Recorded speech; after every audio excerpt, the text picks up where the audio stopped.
une voix impossible à ignorer, des millions de disques vendus et une image façonnée pour conquérir le monde entier. Des années durant Hollywood la présentait comme la diva parfaite, élégante, profondément sophistiquée et pratiquement intouchable. Mais derrière ce faste étincelant se cachait une réalité bien plus sombre, une vérité qui dérangeait l'industrie musicale. Une vérité qu'on préférait étouffer tout en bâtissant l'un des empires pop les plus lucratifs de l'histoire. Son père, Alfred Roy Carey, avait des origines afro-américaines et vénézuéliennes, tandis que sa mère Patricia était irlandaise. Dès son plus jeune âge, Mariah Carey s'est retrouvée coincée entre deux mondes qui s'affrontaient sans cesse. Elle a grandi dans des quartiers très majoritairement blancs sans jamais réussir à s'y sentir vraiment acceptée. Mais elle ne parvenait pas non plus à trouver sa place dans la communauté noire. Ce sentiment de n'appartenir à aucun camp a fini par marquer profondément son enfance, rongeant lentement toute sa confiance en elle. Pendant que les autres filles tentaient de s'intégrer à l'école, Mariah Carey comprenait déjà l'impact terrible de la couleur de peau et des simples apparences. Les jeunes n'arrivaient pas à la situer précisément. Et cette ambiguïté est devenue une arme commerciale redoutable pour les producteurs. Dès le début de son ascension fulgurante dans les années 90, les patrons de l'industrie musicale ont compris qu'elle serait plus facile à vendre en maintenant son identité raciale dans le flou. Pas assez noire pour déranger le public blanc, mais pas totalement blanche non plus. C'était un calcul froid, redoutablement cynique et extrêmement rentable. Et au cœur de cet engrenage se trouvait Tommy Mottola, l'un des hommes les plus puissants du milieu, devenu plus tard l'époux de Mariah Carey. Selon les propres confidences de la chanteuse, tout a été fait à l'époque pour maintenir son héritage métissé dans le flou le plus total. L'unique priorité était de préserver son image de marque pour en faire une icône capable d'envahir absolument tous les marchés. Derrière le glamour et le succès, Mariah Carey étouffait sous une pression constante et silencieuse, où les moindres détails, intimes comme la nature de ses cheveux, se transformaient en source d'angoisse. Avec le temps, ce déchirement intérieur a fini par éclater sur le plan émotionnel. Mariah Carey a avoué s'être sentie à l'époque comme une véritable non-entité, incapable de trouver sa véritable place au sein de cette société. Derrière l'image parfaite se cachait une femme en proie au racisme, aux crises identitaires, et face à une industrie bien plus soucieuse de vendre un fantasme que de la laisser révéler sa véritable nature. Mais à Hollywood, le secret restait rarement enterré pour toujours. Des années plus tard, Mariah Carey décida de reprendre le contrôle de son histoire. Dans ses mémoires intitulées « L'importance de Mariah Carey », elle livre sans phare sa souffrance de métisse, les humiliations silencieuses qu'elle a subies et de cette façon dont l'industrie a tenté de formater son identité pour la lisser. Elle refusait désormais catégoriquement de dissimuler la part afro-américaine et latino de son histoire. Aujourd'hui, Mariah Carey assume pleinement ses racines. Elle arbore fièrement ses cheveux naturels et transmet à ses enfants la fierté de leur double héritage. Mais derrière cette libération plane une question dérangeante qui continue de hanter Hollywood. Jusqu'à ce jour, combien d'autres stars ont dû se tapir dans l'ombre? Qui étaient-elles vraiment pour espérer devenir des icônes planétaires? Pendant des décennies, Carol Channing fut l'une des figures favorites de Broadway. Avec son timbre inimitable, son sourire immense et son énergie débordante, elle incarnait à la perfection l'image classique de la star américaine idéale. Le public l'idolâtrait. Hollywood, elle la célébrait, et son rôle de Dolly Livy dans Hello Dolly en fit une véritable légende absolue de show business. Mais derrière cette image, si soigneusement polie, se cachait un secret de famille enfoui depuis des années. Qui, s'il avait éclaté trop tôt, aurait pu briser sa carrière dans un milieu obsédé par l'apparence raciale. Le plus incroyable reste que Carol elle-même a ignoré la vérité absolue sur ses origines pendant toute sa jeunesse. Ce n'est qu'à l'âge de 6 ans que sa mère lui fit une révélation qui allait bouleverser à jamais sa propre perception d'elle-même. Son père avait des ancêtres afro-américains en plus de ses racines allemandes. À une époque où Hollywood punissait sauvagement le moindre lien avec la communauté noire, cette révélation n'était pas un simple détail de généalogie. C'était une bombe à retardement capable de bouleverser toute sa vie professionnelle. Carol se retrouvait piégée dans cette réalité étouffante que tant de stars affrontaient alors. In silence, alors qu'elle triomphait sur scène devant un public exclusivement blanc, elle savait très bien que ce milieu n'était pas prêt à accepter une femme d'origine afro-américaine pour régner en grande dame sur le monde du spectacle. La peur du rejet, des rôles stéréotypés et du boycott poussa toute une génération à masquer son identité. Carol ne fit pas exception.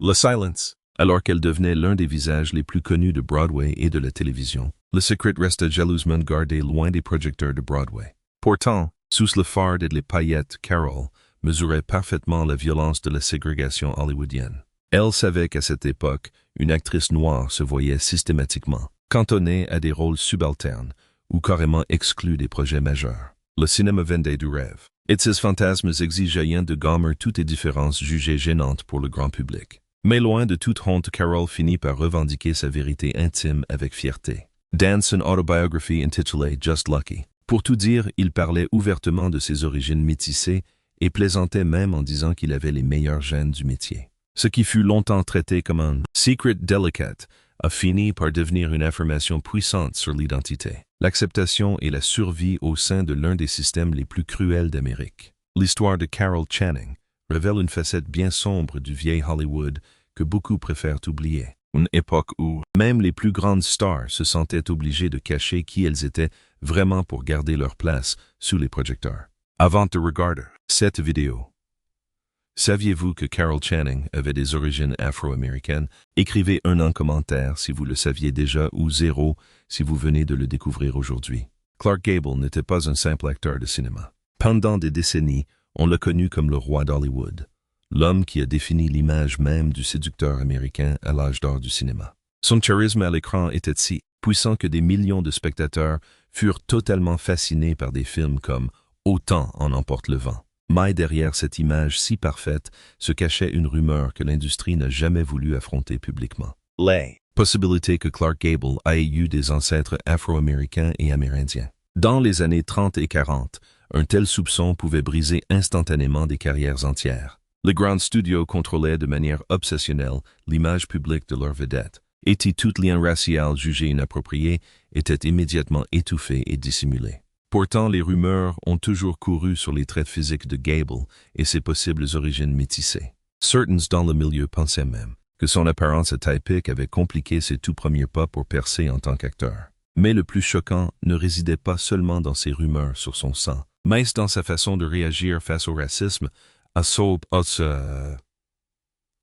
une époque où presque personne n'osait bousculer le système en place. Alors que beaucoup d'acteurs préféraient se taire pour protéger leur contrat de plusieurs millions, Clark Gable a pris des positions qui ont scandalisé Hollywood. L'épisode le plus explosif s'est produit lors de la grande première d'Autant en emporte le vent, à Atlanta en Georgie. En raison des lois ségrégatrices du Sud, les autorités interdirent aux acteurs noirs du film d'assister à l'événement, y compris à Hattie McDaniel et Butterfly McQueen. La réaction de Gable fut immédiate. Selon plusieurs témoignages, il menaça de boycotter la première si ses collègues musiciens noirs n'étaient pas traités avec respect. À cette époque, c'était un geste presque impensable, l'une des plus grandes stars blanches au monde s'opposant publiquement à la ségrégation raciale.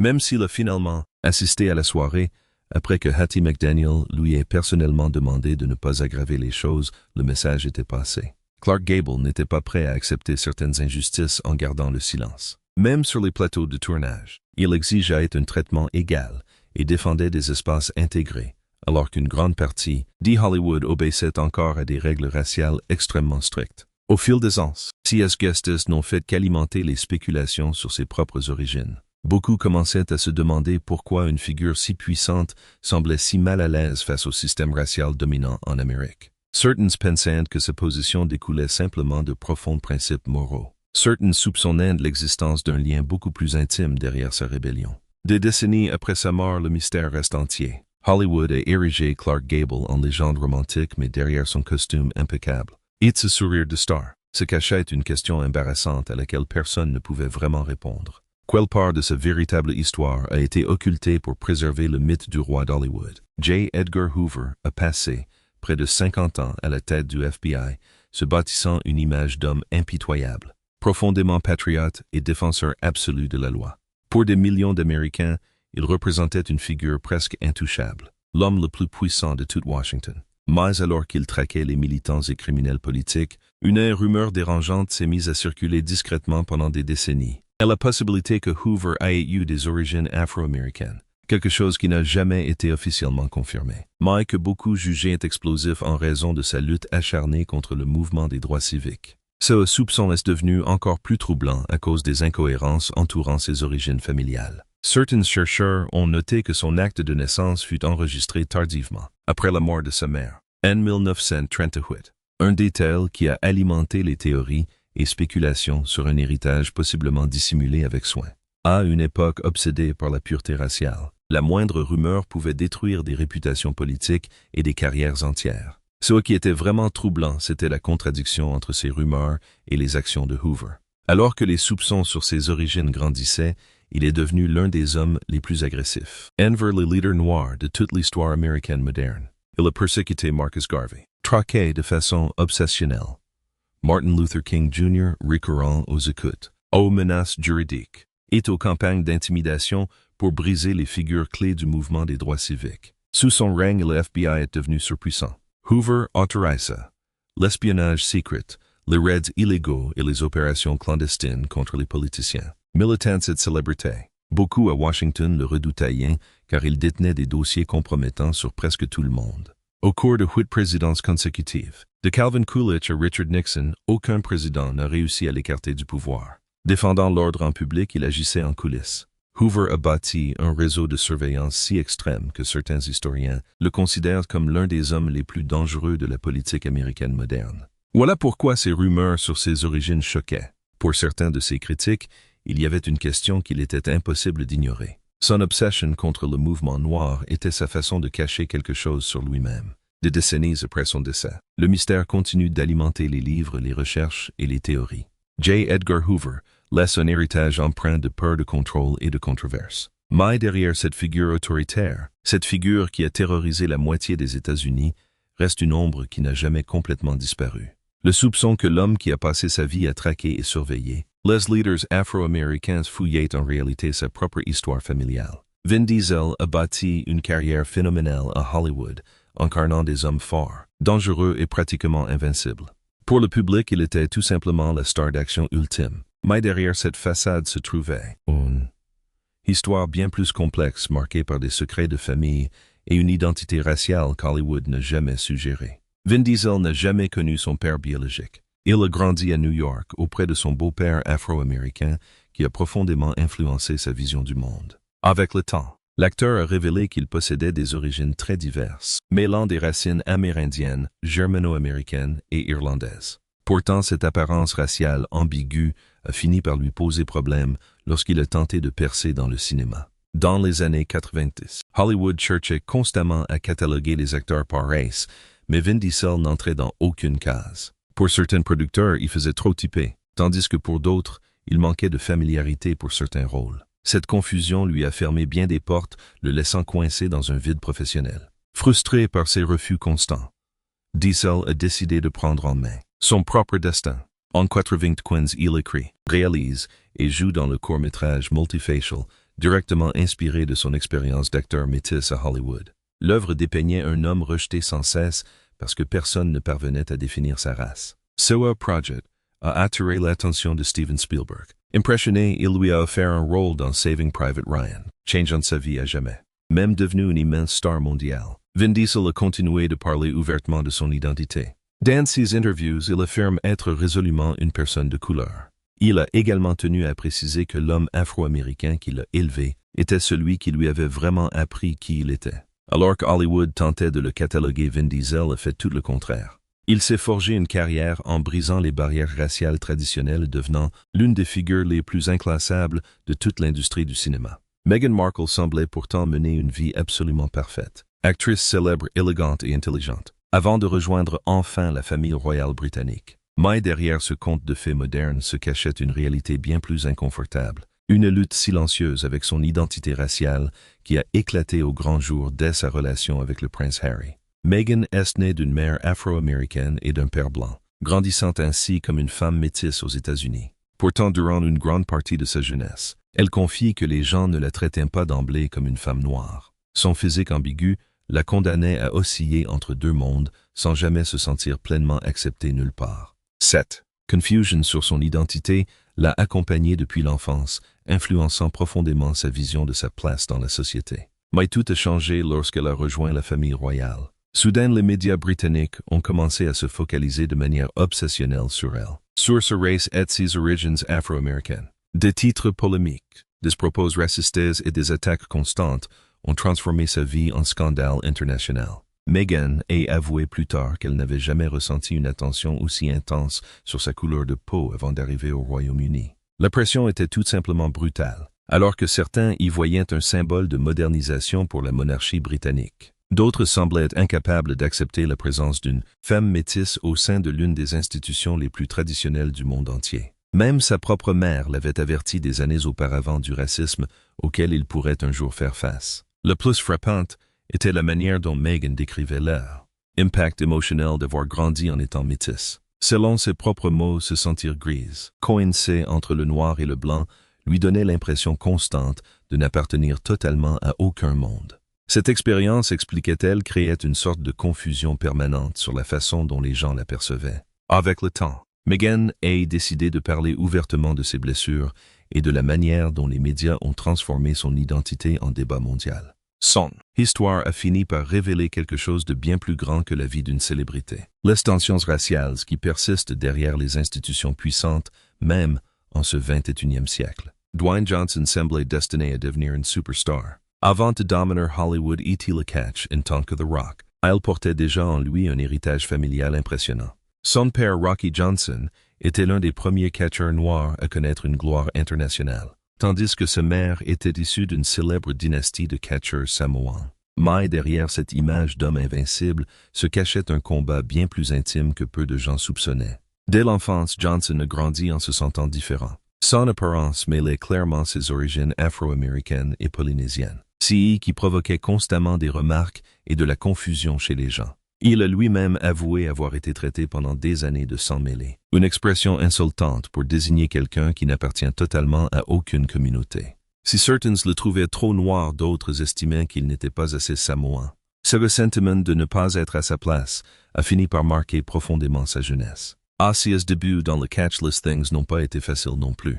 Au début, on a essayé de le vendre comme Rocky Maivia, un personnage calqué sur son héritage familial. Pourtant, le public l'a rejeté de manière brutale. Les souhaits étaient incessantes, et la plupart des fans n'accrochaient pas du tout. Ce qui ressemblait au début d'un échec est devenu le moment charnière qui a changé sa vie pour toujours. Lassé de vouloir plaire à tout le monde, Johnson a créé un nouveau personnage bien plus agressif et sûr de lui. The Rock. Cette transformation a explosé comme une véritable bombe à la W. Et l'a rapidement propulsé au rang de figure incontournable du divertissement mondial. Derrière ce personnage si arrogant et dominateur, se cachait en réalité un homme qui avait enfin cessé de vouloir se plier aux attentes des autres. Avec les années, Dwayne Johnson a apporté ce même charisme à Hollywood, devenant l'un des acteurs les mieux payés au monde. Mais malgré toute cette gloire et cette immense fortune, il n'a jamais cessé de parler ouvertement des préjugés raciaux subis durant sa jeunesse en tant que métis. Aujourd'hui, Johnson est fier de ses racines afro-américaines